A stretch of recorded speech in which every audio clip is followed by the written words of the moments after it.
আসসালামু আলাইকুম এভরিওয়ান, কেমন আছেন সবাই? আশা করছি সব অনেক ভালো আছেন। আলহামদুলিল্লাহ, আমিও আপনাদের দোয়ায় ভালো আছি। নতুন একটি ভিডিও নিয়ে চলে আসছি আবারও আপনাদের মাঝে।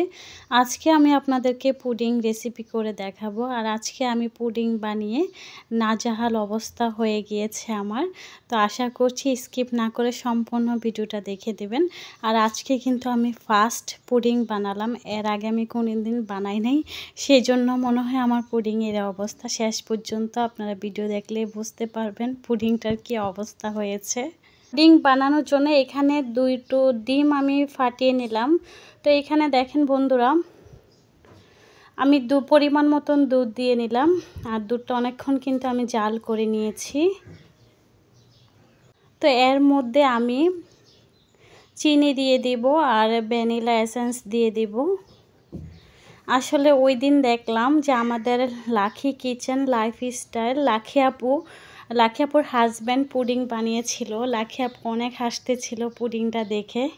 তো জানি না আজকে যদি লাকি আপু আমার ভিডিওটা দেখে তাহলে কি হবে, কারণ লাকি আপুর হাজব্যান্ডের পুডিং বানানো দেখে অনেক হাসছিল। তারপরে পুডিংটা হয়েছে আমার পুডিংয়ের যা অবস্থা হয়েছে আসলে আমি ভিডিওটা কিন্তু দিতে চাই নাই, তারপরেও দিলাম। অনেক কষ্ট করে ভিডিও করেছি। আর যারা ভিডিও করে তারা জানে যে একটা ভিডিওর পিছনে কতটুকু খাটতে হয়। তারপরেও আমি ভিডিওটা দিয়ে দিলাম। এখানে আমি বন্ধুরা, তো এই যে দুধটা কিন্তু একদম ঠান্ডা অবস্থায় এই ডিমটা দিতে হবে। তো এইভাবে ভালো করে ফাটিয়ে নিতে হবে একদম 5 থেকে 10 মিনিটের মতো।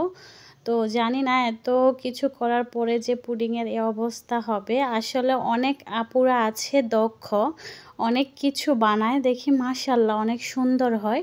আর আপুরা আজকে আপনারা আমার পুডিংটা দেখে অবশ্যই কমেন্ট করবেন যে আমার কোন জায়গাটায় ভুলের কারণে আমার পুডিংয়ের এই অবস্থা হয়েছে। আসলে আমি নিজে হাসতেছি আমার নিজের পুডিং বানানো দেখে। তো আমি দুধটা ছেঁকে নিলাম, যা কিছু একদম ফেনা জাতীয় জিনিস ওইটা ছাঁকনির মধ্যে থেকে যাবে সেজন্য। তো আমি এভাবে যে পাতিলের মধ্যে আমি পুডিংটা বানাবো, আমি সেজন্য একটা ছোট পাতিল নিয়েছি। আমি জানি, কারণ আজকে আমি ফার্স্ট পুডিং বানাচ্ছি, হয়তোবা পুডিং অনেকের দেখে পুডিং হতে চায় না, তো সেজন্য আমি ছোটটাই নিয়েছি। তো এই যে দেখেন, তো এই তো উপরে আমি চামচ দিয়ে ফেনাগুলো এভাবে ফেলে দিলাম। আর এইখানে দেখেন ছোট একটা আমি এটার মধ্যে আমি বানাবো। তো আজকে যেহেতু ফার্স্ট সেজন্য আমি এই ছোটোটাই নিয়েছি, কিন্তু এটার মধ্যে আমার পুডিং হয় নাই। তো আপনারা প্লিজ আমার কোন দিক দিয়ে ভুল হয়েছে সেটা আপনারা ধরিয়ে দিবেন। আর আসলে কাশির জন্য কথা বলতে পারি না। তো চিনি দিয়ে আমি একটা চুলার মধ্যে বসে একটা ক্যারামেল তৈরি করে নেব। তো আসলে সব কিছুই কিন্তু আমি সঠিকভাবে করেছি, কিন্তু আসলে কেন এরকম হলো আমি বুঝতে পারি নাই। তো এই আর কি। তো দেখতে থাকুন লাস্ট পর্যায়ে কি হয়েছে আমার পুডিংয়ের। তো যারা এখনও লাইক দেন নাই প্লিজ লাইক একটা দিয়ে দেবেন, লাইক দিয়ে ভিডিওটা দেখে নেবেন। এখন পর্যন্ত যারা আমার সাথেই আছেন, আসলে আমার ভিডিও কিন্তু অনেক ডাউন, ডিউরেশন দেখতে বোঝা যায় এত কম, মনটা অনেক খারাপ লাগে। মাঝে মাঝে 1-2টা ভিডিও ভাইরাল হয়, ভাইরাল বলতে কি 200-300 এরকম আর কি। তারপরেও কিন্তু এত ওয়াচ টাইম আসে না, 3 ঘন্টা আসে, 4 ঘন্টা আসে। তো আমি এইভাবে ঢেকে দেব দেখি।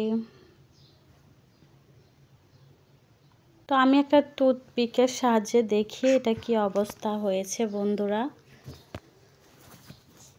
আমি কখনো কল্পনা করতে পারি নাই তো কষ্ট করার পরে পুডিংয়ের অবস্থা এরকম হবে। যাই হোক, তারপরে ভিডিওটা আপলোড করেছি আপনাদের থেকে ভুলটা এই পুডিংটা কিন্তু প্রায় আমি 50 মিনিটের মতো চুলার মধ্যে বসিয়ে রেখেছিলাম। দেখেন আমার পুডিংয়ের কি অবস্থা হয়েছে। আপনারা হাসবেন না প্লিজ, বলেন তো কি সমস্যা হয়েছে আমার পুডিংয়ের, আমার পুডিংটা এমন হয়েছে কেন। তো সবাই ভালো থাকবেন, সবাই সুস্থ থাকবেন, সবার জন্য সুস্থতা কামনা করে আপনাদের কাছ থেকে বিদায় নিচ্ছি। ইনশাল্লাহ পরবর্তী ভিডিও নিয়ে আবারও চলে আসবো আপনাদের মাঝে। আসসালামু আলাইকুম।